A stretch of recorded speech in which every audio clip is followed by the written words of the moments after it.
ኧረ እኔ ፍቅር ይዞኛል። አንድ ነገር በሉኝ ባካችሁ። ተው ግን አንድ በሉኝ። ፍቅር ይዞኛል በጣም።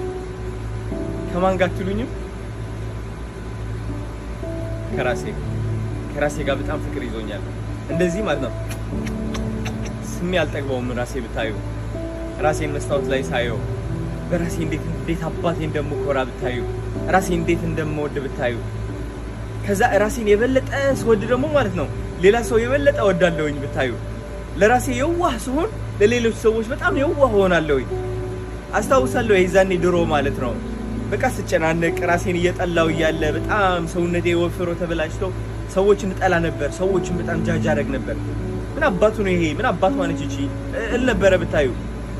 ግን ራሴን ሳፈቅር ማለት ነው ዓለምን ማፍቀር ጀመርኩኝ። እናንተንም ማፍቀር ጀመርኩኝ። እወዳችኋለሁ በጣም። እናንተ የምወዳችሁ ምክንያት ደግሞ ራሴን ስለምወድ ነው። ራሴ ብጠላ ማለት ነው ኮሜንት ውስጥ እየገባሁኝ ኔጌቲቭ ነገር አወራባችሁ ነበረ። የሆነ ሰው ራሱን ህይወቱን ለማስተካከል ቪዲዮ ፖስት ሲል ቻሌንጅ ሲያደርግ ራሱን ገብቼ ኮሜንት ላይ ማለት ነው አንተ ጀዝባ ምንድነው የምታደርገው? ዝም ብለህ አርፈህ ቁጭ በል ተደበቅለው ነበር። ራሴን ብጠላ ከነበረ ማለት ነው። ግን ራሴን እወደዋለሁ። ህይወቱን ለመቀየር የሚሞክር ሰው ምንድነው የምለው?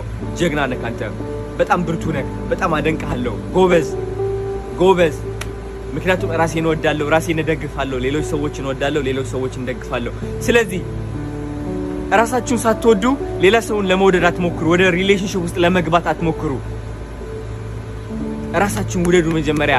ኩባያችሁን በውሃ ሙልት ታርጉትና ማለት ነው የተቀረው ከኩባያው የሚፈሰው ውሃ ለሌላ ሰው ስጡት። አሁን የኔ ውሃ እየተቀበላችሁ ነው። እናንተ የፈሰሰው ውሃ እየተቀበላችሁት ነው። በጣም ስለምወደው ራሴን ማለት ነው እናንተ እንድትወዱ ራሳችሁን እያረኳችሁ ነው። እወዳችኋለሁ፣ በጣም እወዳችኋለሁ። ምንም ማድረግ አይቻልም።